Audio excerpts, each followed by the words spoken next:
In the heart of Madison, Wisconsin, where the vibrant hum of student life met the serene expanse of its glacial lakes, the autumn of 2001 cast a deceptive glow. The leaves on Bascom Hill blazed crimson and gold, mirroring the energy that pulsed through the University of Wisconsin-Madison campus. This was the world of Sarah Jenkins, a bright, ambitious 20-year-old literature student whose life, like the season itself, seemed full of promise and vibrant color. Sarah was not just another face in the bustling campus crowds. She possessed a keen intellect, an insatiable curiosity, and a quiet intensity that drew people in. Her days were a familiar rhythm. Early morning classes in Van Nuys Hall, followed by hours spent buried in texts at the hushed, cavernous Memorial Library, its grand architecture a testament to knowledge. Afternoons often found her behind the counter at the Daily Grind, a popular coffee shop on State Street, where the aroma of roasted beans mingled with the chatter of students. She loved the city's intellectual buzz, the way philosophical debates spilled from lecture halls onto sidewalks, and the unique blend of progressive thought and Midwestern charm. Her best friend, Maria Rodriguez, a spirited journalism major, often joined her for study breaks, their conversations ranging from existentialist philosophy to the latest campus gossip. Maria was the extroverted foil to Sarah's more contemplative nature, and their bond was an anchor in Sarah's life. Sarah lived in a modest apartment near Langdon Street, shared with two other students. It was a typical student dwelling, cluttered with books, half-finished art projects, and an assortment of thrift store furniture. Despite the shared space, Sarah cherished her solitude, often retreating to her room with a worn copy of a classic novel or her leather-bound journal, where she meticulously penned her observations, sketches, and nascent poetry. She had a particular fascination with Madison's lesser-known history, the forgotten industrial pockets, the whispers of old maritime trade along the Yahara River, and the architectural quirks that hinted at past lives. This interest, a quiet hobby, often led her down paths less traveled by her peers, exploring the city's hidden corners with a sense of adventure. The year 2001, however, had also brought a subtle undercurrent of unease. The shadows of September 11th, though geographically distant from Madison, had cast a pall over the nation, creating a collective anxiety that seeped into daily life. For Sarah, this manifested not in fear, but in a heightened sense of observation, a desire to understand the hidden layers beneath the surface of seemingly ordinary life. She started noticing things, patterns, overlooked details, and these observations began to find their way into her journal, evolving from simple musings to more focused, almost investigative entries. On Monday, October 29, 2001, Sarah followed her usual routine. She attended her afternoon seminar, grabbed a quick bite, and then headed to Memorial Library for an evening study session, planning to work until closing. She told Maria she'd meet her afterward at State Street Brats for a late-night snack, a tradition they often upheld after intense study days. Maria remembered Sarah's flip phone buzzing with a call before she left for the library, Sarah glancing at it with a flicker of something unreadable in her eyes before answering and speaking in hushed tones, almost as if she didn't want anyone to overhear. It was a brief call, just sorting something out, Sarah had said, shrugging it off. Maria waited at State Street Brats until the neon lights of State Street started to dim and the last of the revelers began to disperse. Sarah never showed. Her phone went straight to voicemail, a polite, automated message that offered no comfort. Initial calls to Sarah's apartment went unanswered. Maria, a knot of dread tightening in her stomach, tried to rationalize it. Maybe Sarah got tired, fell asleep, or decided to pull an all-nighter at the library without telling her. But a persistent, gnawing feeling told her otherwise. Sarah was meticulous about her plans, especially with Maria. By Tuesday morning, the gnawing feeling had turned into outright panic. Sarah missed her 9 a.m. class, an unheard-of occurrence for the dedicated student. Maria called Sarah's parents, Elizabeth and Richard Jenkins, who lived in Milwaukee, a 2-hour drive east. Elizabeth, a woman whose life revolved around her daughter, felt an icy dread grip her heart. She immediately called the Madison Police Department while Richard, a quiet, practical man, started the drive to Madison, his face grim. Detective Mark Riley, a Madison PD veteran with 25 years on the force, was assigned the case. Riley was a man carved from the granite of experience, his face etched with the stories of 1,000 lost souls, his eyes holding a weary wisdom. He had seen too many missing person cases turn cold, too many families torn apart by uncertainty. He started with the basics: Sarah's apartment, her friends, her professors, her workplace. The apartment showed no signs of forced entry, no struggle. Her wallet, keys, and an old Nokia 3310, not the flip phone Maria remembered, were still on her desk. The flip phone was nowhere to be found. Maria was interviewed repeatedly, recounting every detail of their last conversation, the brief, hushed phone call Sarah took. Riley noted it, but without a number or context, it was a thin thread. The daily grind staff confirmed Sarah worked her shift on Friday, but no one saw anything unusual. Her professors described her as an exemplary student, sometimes quiet but intensely engaged. No enemies, no known romantic entanglements that seemed problematic, no financial troubles, no history of running away. Sarah Jenkins, by all accounts, was an ideal student with a stable life. She simply vanished into the Madison night. The initial investigation was thorough but yielded frustratingly little. Campus security footage from 2001 was rudimentary, grainy, and sparse. What little footage existed from Memorial Library's entrance showed Sarah leaving at 9:47 p.m., bundling her coat against the crisp autumn air, but offered no clues as to where she went next or who, if anyone, she might have met. The direction she walked after leaving the library was unclear. Search parties were organized, composed of students, faculty, and worried Madison residents. They combed the university arboretum, the wooded paths along Lake Mendota, the shoreline near Picnic Point, and the smaller parks dotting the city, but found nothing. Divers explored sections of the lakes, battling the cold, murky waters. The media picked up the story. Missing UW-Madison student splashed across local headlines, Sarah's smiling, optimistic face staring out from every poster pasted to lampposts and storefronts along State Street.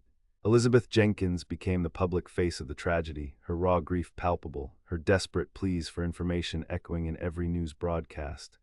She refused to give up, clinging to every slim lead, every rumor, every potential sighting, however improbable. Weeks bled into months. The initial flurry of activity waned. The posters, once crisp and bright, became faded and tattered, slowly peeling away from their moorings. The leads dried up one by one. The tip line went silent. Riley and his team painstakingly re-interviewed everyone, cross-referenced every piece of data, but the case grew cold, settling into the heavy silence of unsolved mysteries. Sarah Jenkins became another statistic, a name whispered in hushed tones on campus, a chilling cautionary tale. The vibrant glow of autumn had long since given way to the biting winds and stark white landscape of a Wisconsin winter, much like the hope in Elizabeth's heart. She moved into a small apartment in Madison, unable to leave the city where her daughter had last been seen, dedicating her life to keeping Sarah's memory alive, her search a solitary, relentless vigil. Richard visited often, a quiet pillar of strength, his own grief a silent, crushing weight. 7 years passed, 7 years of holidays without Sarah, 7 years of birthdays marked by somber memorials, 7 years of agonizing uncertainty that gnawed at the Jenkins family. The world had moved on. Flip phones had given way to sleeker models, iPods were ubiquitous, and high-speed internet was no longer a luxury but a necessity. The Madison campus continued its ceaseless cycle of new students, new dreams, new lives, but for Elizabeth, time had stopped on that cold October night in 2001. Detective Riley, now with a few more silver hairs and a deeper well of weariness in his eyes, occasionally pulled Sarah's file from the cold case cabinet, flipping through the aging reports, searching for a missed detail, a forgotten clue, but always coming up empty. The weight of unsolved cases was a heavy burden on his soul. Then, in October 2008, 7 years to the month after Sarah's disappearance, a small, unassuming event ignited a flicker of hope that had long since been extinguished. Sterling Hall, an older academic building on campus, was undergoing a long-overdue renovation. Its labyrinthine corridors and neglected basement spaces were being modernized. Gary Peterson, a university maintenance worker nearing retirement, was tasked with clearing out the building's seldom-used lower levels. He grumbled good-naturedly as he worked his way through a row of rusty, antiquated student lockers in a forgotten corner of the sub-basement, a dusty realm where time seemed to move at a slower pace. Many were empty, some held forgotten textbooks from decades past. One in particular, tucked away in the darkest recess, was jammed shut, its cheap combination lock fused with rust. Gary tried a few times to jiggle it open, then, with a sigh, fetched a bolt cutter. With a sharp crack, the lock gave way, and the locker door swung open with a groan of metal. Inside, amidst a cloud of dust and the faint scent of mildew, Gary found a worn canvas backpack. It didn't look like an old, discarded item. It felt almost preserved. He unzipped it. Inside, his eyes widened slightly. There was a faded UW-Madison student ID card with a picture of a smiling young woman, some textbooks on literature and environmental science, and nestled at the bottom, a leather-bound journal. The backpack didn't seem ancient, just forgotten. He recognized the name on the ID from old news reports, Sarah Jenkins. A chill ran down his spine. He immediately secured the locker and called his supervisor, who in turn called the Madison Police Department. Detective Mark Riley, now a lieutenant, received the call. The name Sarah Jenkins hit him like a physical blow, resurrecting a ghost from his past. He drove to Sterling Hall with a renewed sense of urgency, his heart pounding a rhythm he hadn't felt in years.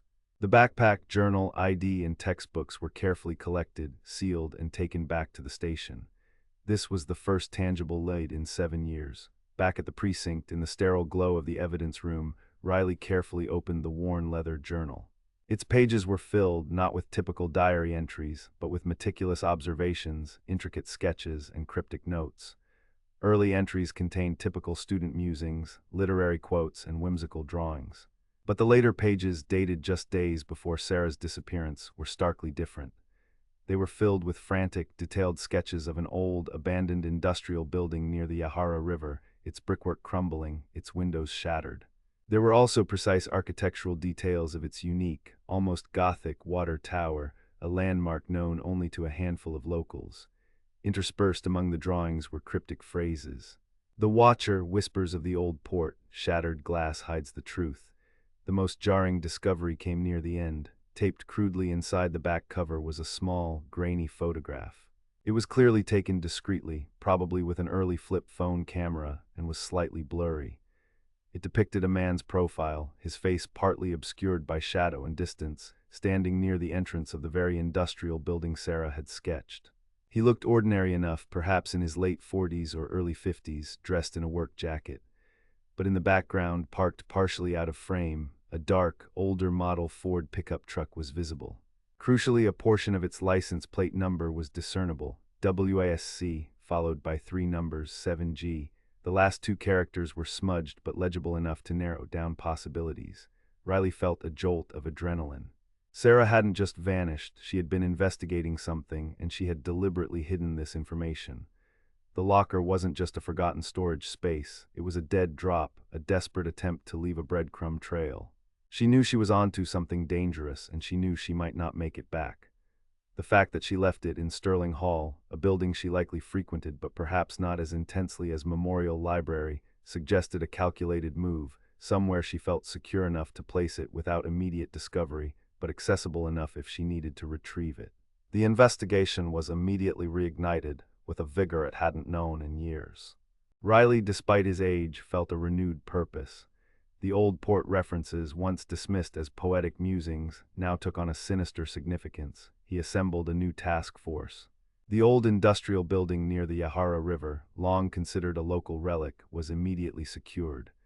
Forensics teams swarmed the dilapidated structure, searching for any trace, anything that could connect it to Sarah. The site was known locally as part of the Old Port District, a once thriving industrial hub that had fallen into disrepair, now mostly overlooked by the city's modern expansion. Local historians and environmental groups had long debated its past, some alleging it was a dumping ground for illegal industrial waste decades ago. The grainy photograph was sent to the most advanced digital enhancement labs available in 2008.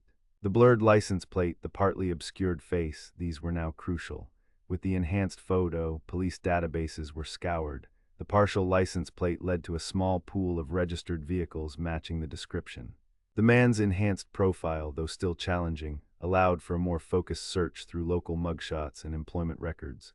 The investigation quickly narrowed. The Old Port District had indeed been a site of significant environmental contamination in the 1970s and 80s, covered up by a powerful, now-defunct local corporation. Sarah, with her interest in environmental issues and Madison's hidden history, might have stumbled upon this. The watcher in her journal could have been someone guarding this long-buried secret, or perhaps someone exploiting the abandoned area for other nefarious purposes. Within weeks, the enhanced image and license plate yielded a promising lead. a man named Arthur Vance, a former security guard for the defunct corporation, known for his reclusive nature and lingering bitterness about the company's downfall. He still lived in the Madison area, owned an older Ford pickup, and had a minor criminal record for trespassing and disorderly conduct in the late 1990s. More importantly, he was known to frequent the very industrial site Sarah had sketched, ostensibly for exploratory reasons, according to a few sparse police reports from prior years. He had been dismissed as a harmless eccentric back then. The last entries in Sarah's journal, read with the new context, took on a terrifying clarity. They weren't just observations. They were a desperate chronicle of a young woman piecing together a dangerous truth, of realizing she was being watched, and of making a last-ditch effort to expose it. "He knows I know," one entry chillingly stated. "The whispers are real." The old port secret won't stay buried. The locker had not provided Sarah's location, nor did it offer a confession. But it offered something far more profound, a renewed direction, a tangible enemy, and a chilling understanding of Sarah's final days. The truth was still obscured by time and deceit, but for the first time in 7 years, Elizabeth Jenkins could envision a path towards justice, however painful. Her daughter, even in her disappearance, had fought back, leaving behind a silent testament to her courage, a breadcrumb trail that, 7 years later, finally had a chance to lead home. The whispers of the old port were finally ready to reveal their truth.